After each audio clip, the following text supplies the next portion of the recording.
I've had the Axe FX 3 for right on a year now, so it seems like a pretty good time to do a 1-year review and overview. We're going to have a look at some of the new features that have been added since I got the Axe FX 3. I think there's something like 33 firmware updates since I've had it. But first, I want to give you guys an idea about how I've been using it over the past year and how I've been enjoying it.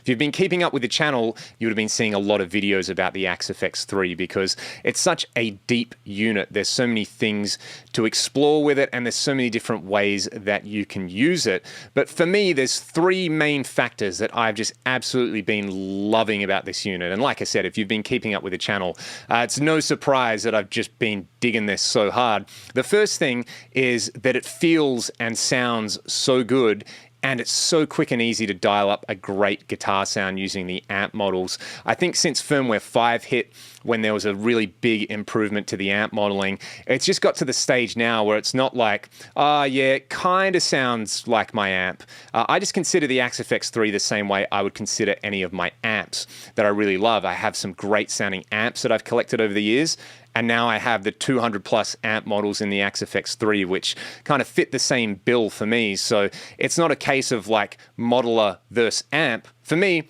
it is an amp. It's an amazing guitar signal generator. It's a tone machine. And if you've seen my 5-minute tones series of videos, you know that you don't have to do a whole lot to get a great sound. I think people go, oh, it's so powerful and you can do so much with the CPU that must be the thing that makes it better than, say, other modelers on the market or better than other generations of Fractal products. But for me, it's just the fact that you can get going with a great tone so much quicker.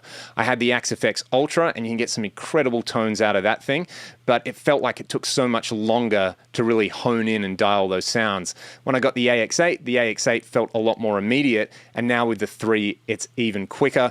The fact that you've got things like channels on all the blocks, having all the extra CPU is really nice, but to be honest, I don't use it to its limit in any way. And I don't think that, just because you want to use amp, cab, reverb, delay, and wah, that you're underutilizing it. If it sounds good, that's the thing that is really important to me. And it's got that feel absolutely nailed now. So as I've said a few times now, it's just in the category where I think about it like an amp. So that is number one.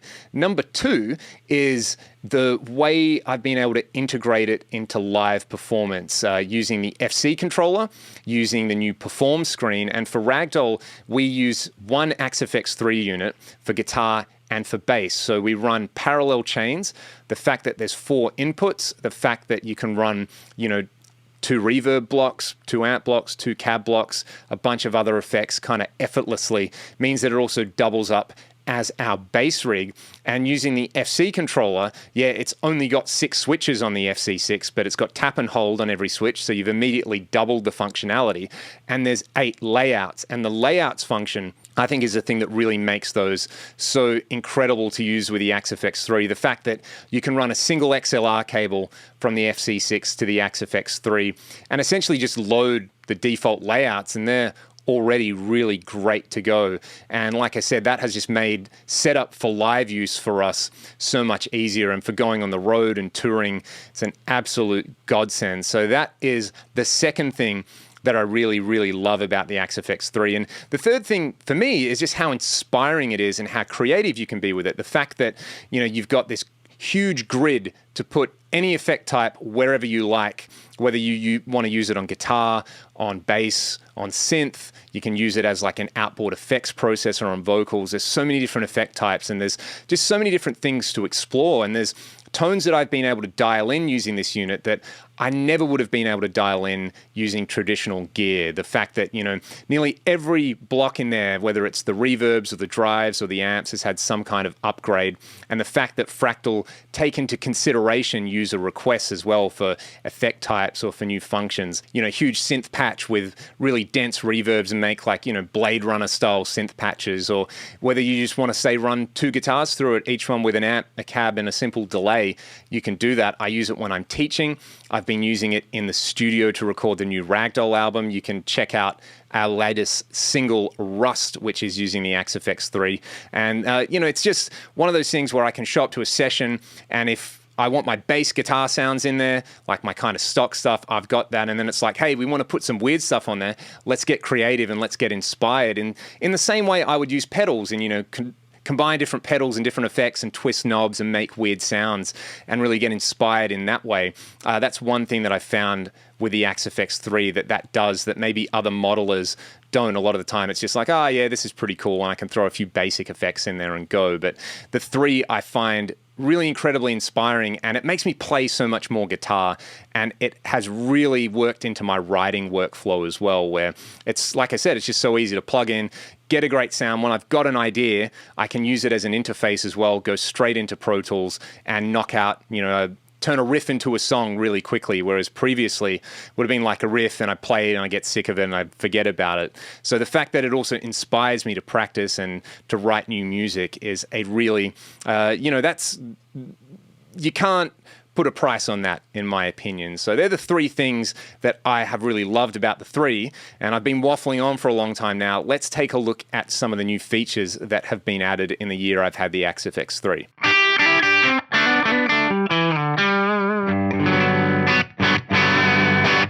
Set up for a kind of edge of breakup tone, nearly every block now has had some kind of upgrade or new feature added to it or modeling improvement with the amp block.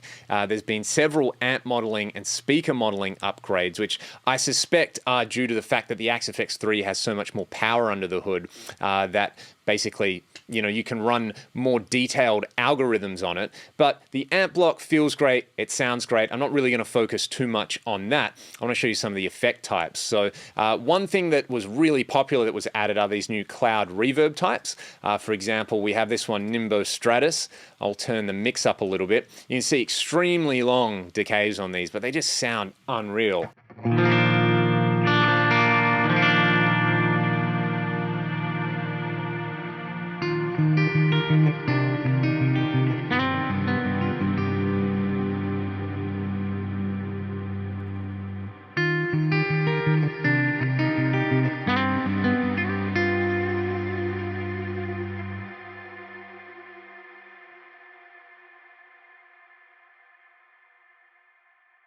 So they're pretty amazing if you like that kind of really clean, pristine, like post-rock kind of stuff, or if you're somebody doing worship music, they're unreal. Another one that I love is in the Plex delay block.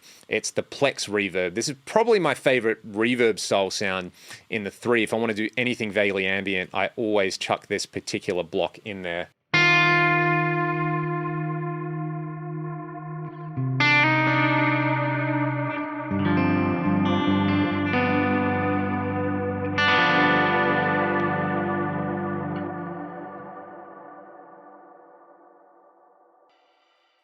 There's also a dedicated shimmer reverb effect type in the Plex delay block now.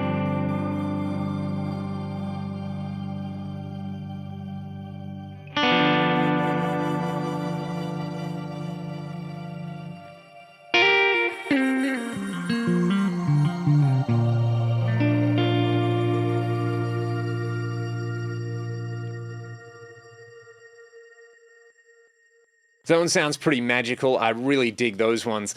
In the Tremolo block, one of my favorite effect types now is this harmonic trem, which is just a gorgeous sounding trem, and it lets you set the crossover shape. So I'll show you the 3 different crossover shapes in there. Essentially a harmonic trem, rather than just, you know, a traditional tremolo, which would just increase and decrease the volume of the signal. What it does is it splits it into a low band and a high band, and it sets the volume increase and decrease out of phase between the 2 bands. So this is with 6 decibels per octave.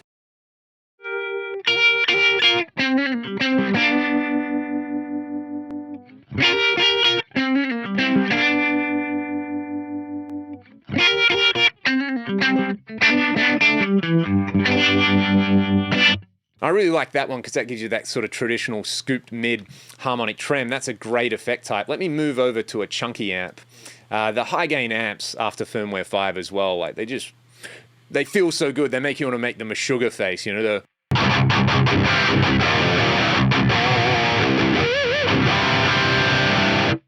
So there's two very powerful tone sculpting tools. One is that the multiband compressor now supports these lower frequency ranges. So if you really want to use this as a dynamic EQ to tighten up those low chugs, you can set the crossover, say, to 90, 350-ish. Without it, you get this really kind of big build-up on particular amps when you're palm muting, you know.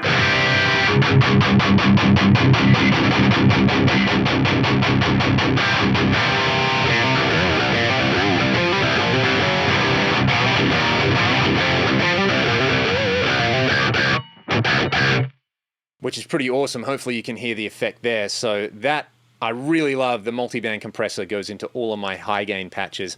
In the parametric EQ block as well, there's this new band solo feature which lets you essentially, if you wanted to pull out really harsh frequencies from a particular IR. You can see here I'm centered on around 3.7K and about 5K with this one, making some really sharp cuts. You can use a solo feature to sweep through particular bands and find those really harsh frequencies. I have a separate video about that. So that's pretty awesome. Let's go back over to that JTM45 because the drive block got a big upgrade. In the advanced section, you can choose between how many diodes you want. So you can set up to 4 pairs of diodes, which is pretty cool, or a pair of 4 diodes, whatever way around that is. And there's a whole bunch of new drive types like the Jam Ray and the Tone of Kings and stuff like that. I really like this Jam Ray. And there's also the authentic style drive controls, which the amp block has as well. You know, you can stick to these authentic amp controls. So the Jam Ray I'm really, really digging. I love this with the JTM45.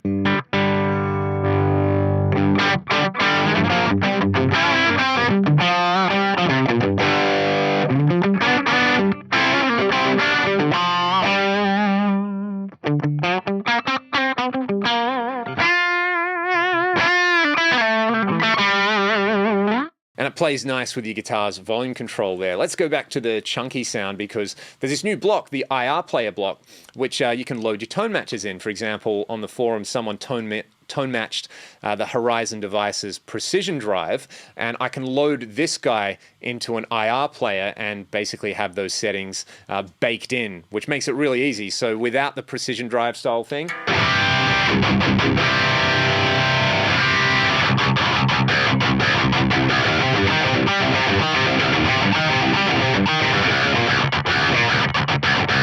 which is pretty awesome if you're like a high gain player.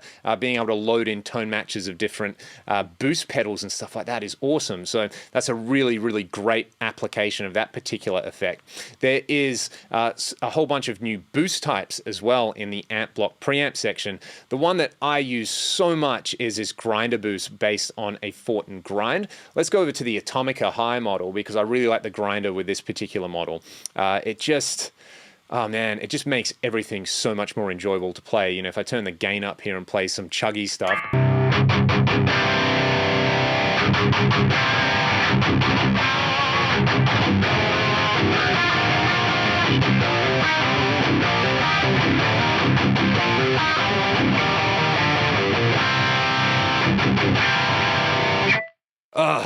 That's a pretty exhilarating thing if you're into high gain stuff like I am. So that grinder boost, that's another thing that goes into all of my high gain patches. Essentially, most of my high gain sounds are like Atomica or C++ or Recto or Herbie, with the grinder boost boosting it up front and some multi-band compression and some really select parametric EQ cuts in there. The last one I'll show you, we'll go back over to a cleanish sound, is the multi-delay, because the multi-delay was one of my favorite blocks in the AX8, and it's been improved upon in the sense that you can add, say in the quad tap delay, you can add chorus to the delay line. So you could use this as like a quad chorus or a quad choriflange, or you can have, as I've got here, time synced stereo delays on 2 of the lines, and then I've got chorus on the other 2 lines. So when I kick this in, this just gives me this incredibly lush, wide kind of thing.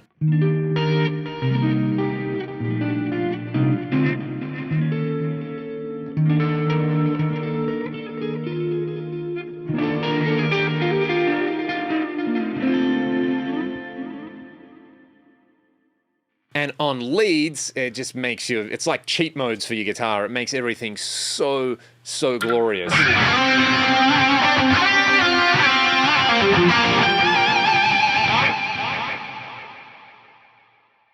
Yeah, I love using that live because it just makes your guitar sound like, you know, a rocket takeoff, which is pretty awesome.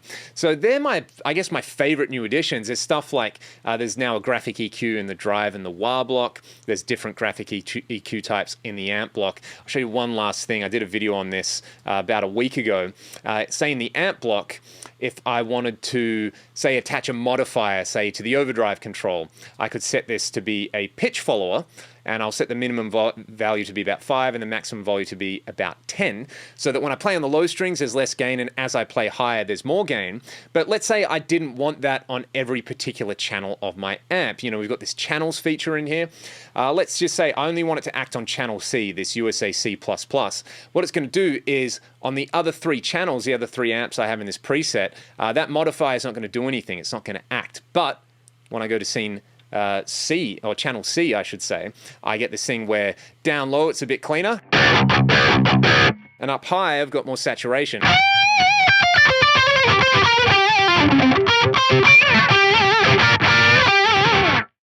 So yeah, pretty fantastic stuff there. In the cab block, we can also use this like an IR mixer. There's these newer line controls. Let's say I had these 2 IRs here that I've mixed, which are shot raw, so they're not time aligned. They're a bit phasey. What I can do is just, you know, basically adjust the phase in the 3 by using this distance parameter to sort of bring them in phase like that. And now it sounds a lot tighter and more together.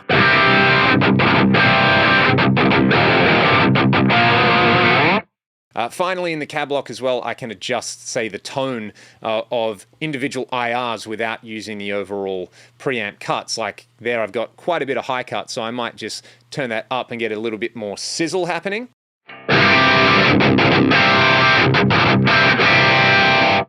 And I've turned the low cut up quite a bit on this really dark Royer IR, but I might bring that down a little bit more for a bit more beef.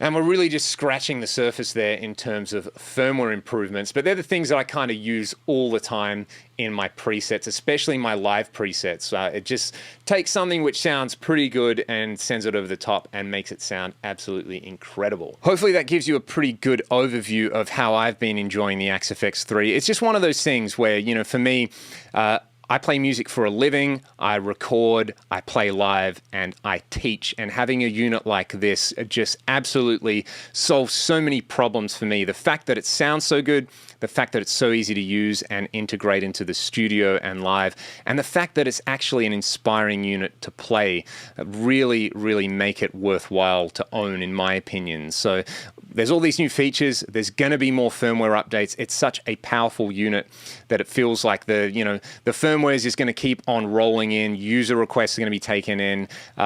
Cliff Chase is an absolute genius when it comes to amp modeling and effect modeling. So I can't wait to see what comes out next. I'll do a 2-year review for this in about a year as well, and hopefully there'll be a whole bunch of new things in there, and I would have had a whole bunch of new musical experiences with the Axe FX3. This is right up there with, say, my PRS SC245 in terms of pieces of gear that I've acquired, or my studio monitors, or just the fact that I started playing guitar in the first place, where it has changed and improved so many things that I already loved about playing guitar and playing music. And this is not a unit for everybody, which a lot of people go, well, it's super expensive, should I go and get it? You really do need to weigh up whether it is going to solve the issues that everybody has when they play guitar. If you're just somebody, who wants to plug in and get an amp in a room sound with no effects, maybe this isn't the unit for you. But if you're somebody who wants the absolute best in flexibility and tone and feel and like future-proofness, then I think the Axe FX3 is still the best in the pack 1 year on. And believe me, I've tried just about every other modeler. Amp modeling has come so far in the last 5 to 10 years, and I feel you personally can't really go wrong with just about any modeler out there on the market. But if you really, really want to get the best, I think the Axe FX3 is still best in show, and it's going to be a mighty task for anybody to improve upon that. So they're my thoughts. I've been absolutely loving the Axe FX3. If you've been loving your Axe FX3, please let me know in the comments. And if you dig the video, hit that subscribe button, and I will see you guys next time. Thanks so much for watching.